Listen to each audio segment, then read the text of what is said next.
Europe 1, Village Média. Philippe Vandel. En compagnie d'Enora Malagré, Justine Fraioli et Rodolphe Belmer. Rodolphe Belmer, vous avez passé 14 ans à Canal+, dont vous étiez le numéro 2 de 2012 à 2015. Vous incarnez la renaissance de la chaîne après l'âge d'or de NPA plus Les Guignols. Vous avez lancé Le Grand Journal, le Petit Journal de Yann Barthès. Vous êtes depuis le 22 janvier membre du conseil d'administration de Netflix. Et l'actualité immédiate, vous présidez le festival Sérimania qui démarre ce vendredi 27 avril jusqu'au 5 mai à Lille. C'est quoi la promesse, l'intérêt de ce festival ? La promesse de ce festival, en deux mots, c'est d'avoir un festival qui est très exigeant éditorialement, avec ce qui se fait de mieux dans le monde en termes de séries, et en même temps un grand événement populaire, avec des salles ouvertes gratuitement à une population très nombreuse.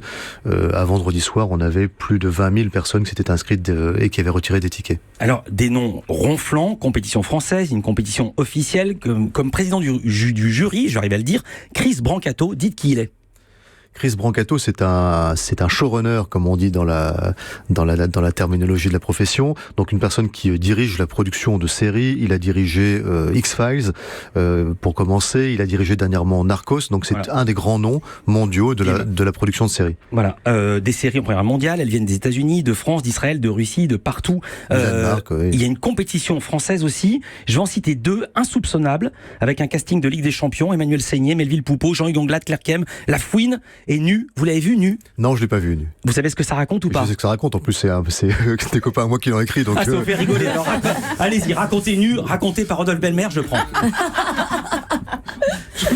Vous allez faire ça beaucoup mieux que moi. Non, pas du tout. Mais dans les séries françaises... Non, attends, alors je vais le raconter.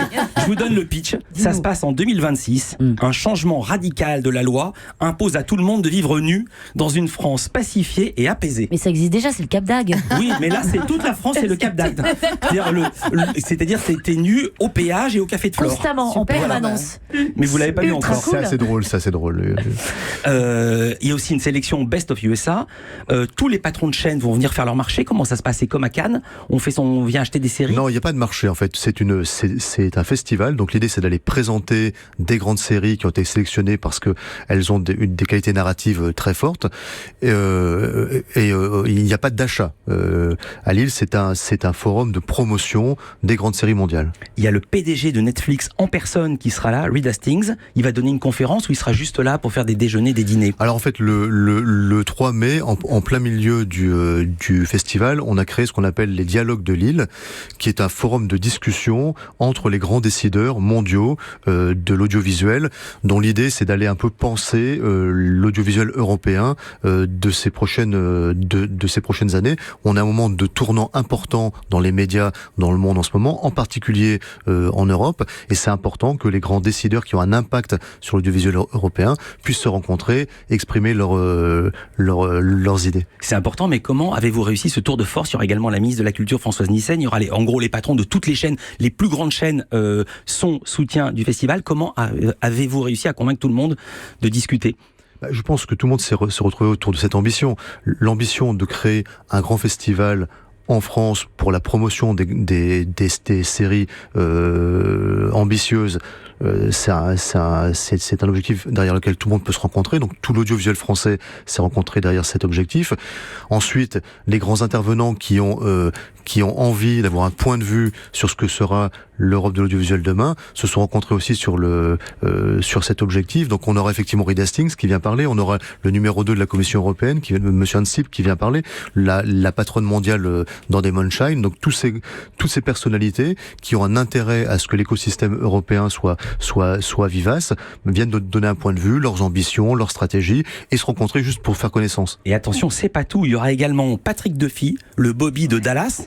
Il y aura Bernard Kouchner, créateur de la série, mais ne riez pas, créateur de la série Médecin de nuit dans les années 70. Il y aura Cadmerade, il y aura Corinne Maziero, de Capitaine Marlowe. Juste pas de bol pour vous, c'est la grève des trains. Lille n'est qu'à 1 heure de TGV de Paris, sauf que c'est la grève. Comment vous allez faire ? Ça c'est vrai que c'est un petit peu ennuyeux. Bon, déjà il y a énormément de public lillois qui sera présent, qui a déjà répondu présent, et puis on a mis en place un système de navettes avec des voitures et des minibus, voilà, pour pouvoir transporter tous nos invités si besoin. Alors vous avez dit que Sérimania était le grand festival des séries en France, sauf qu'il y a une guerre entre festivals français de séries. Il y a également Cannes Séries qui se trouve à Cannes, comme son nom l'indique. Comment vous vivez cette concurrence ?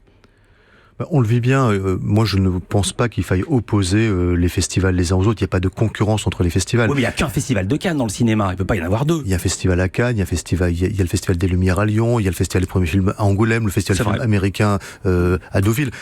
Il n'y a pas de concurrence entre les festivals. C'est pas une activité économique, c'est une activité de promotion de la culture, et il n'y a jamais assez de culture. Donc, qui est beaucoup de festivals qui s'intéressent aux séries, qui reconnaissent que c'est un genre majeur de l'audiovisuel d'aujourd'hui, un genre culturel majeur et un genre populaire majeur. C'est très intéressant, et ça veut dire que plus on aura de force pour aller faire la promotion de nos grandes séries, et mieux ce sera pour la production française. J'espère que Fleur Pellerin, qui est la directrice de Cannes Séries, nous écoute, parce qu'elle est très remontée contre Série Mania, y compris contre votre personne, puisque depuis janvier dernier, vous faites partie du conseil d'administration de Netflix. Elle a déclaré, Fleur Pellerin: je suis choquée par cette double casquette. C'est un peu comme si moi, j'étais membre du conseil d'administration d'Amazon, ou comme si Pierre Lescure, qui est au Festival de Cannes, était membre du conseil d'UGC. Elle a ajouté: à chacun son éthique. Que lui répondez-vous? Rien, je n'ai rien à répondre à ça. Nous, ce qu'on fait, c'est un festival. Il n'y a pas d'enjeu économique, il n'y a pas d'enjeu de compétition. Le seul enjeu, c'est d'aller créer un forum de promotion des grandes séries de qualité, et d'aller pousser, ce faisant, les grandes séries françaises, parce que notre pays a besoin d'un festival pour aller faire rayonner mondialement ses productions. À Cannes, vous étiez l'un des hommes les plus... Pardon, pas à Cannes, à Canal+, vous étiez l'un des hommes les plus puissants de l'audiovisuel français, mais vous avez été remercié par Vincent Bolloré, et 3 ans plus tard, vous êtes devenu l'un des hommes les plus puissants de l'audiovisuel mondial. Vous faites partie du board de Netflix, vous n'êtes que 10 dans ce board. En quoi votre vie a-t-elle changé ? Elle n'a pas tellement changé, sauf que maintenant pour aller travailler, il faut que j'aille à San Francisco. Mais non, c'est un peu une blague. Non, mais j'allais vous demander, où est votre bureau ? Il est à San Francisco, en Hollande ou à Paris ? Non, mon bureau est à Paris. En fait, je dirige aujourd'hui une société de l'aérospatiale française qui s'appelle Eutelsat, qui est donc une société qui n'a de très haute technologie, qui n'a rien à voir avec ce que je faisais précédemment. Mais effectivement, parmi mes activités un peu annexes, donc je préside le festival Série Mania de Lille, et puis aussi je suis membre du conseil d'administration de Netflix, c'est-à-dire que j'essaye d'accompagner Netflix dans son expansion à travers le monde, qui est absolument ébouriffante. Vous prenez beaucoup de décisions au sujet de Netflix ? Je vais vous dire le sens de ma question. C'est que je suis tombé ce matin sur une interview de Reed Hastings, le PDG de Netflix, qui dit laisser une immense latitude à ses directeurs, au point qu'il lui est arrivé de ne prendre aucune décision pendant 3 mois. Je pense que le style de management de Reed Hastings est vraiment tout à fait exceptionnel, et qu'il a une conception très moderne de l'entreprise. Effectivement, les employés et les directeurs de Netflix sont marqués par une très très grande autonomie et une très grande responsabilité.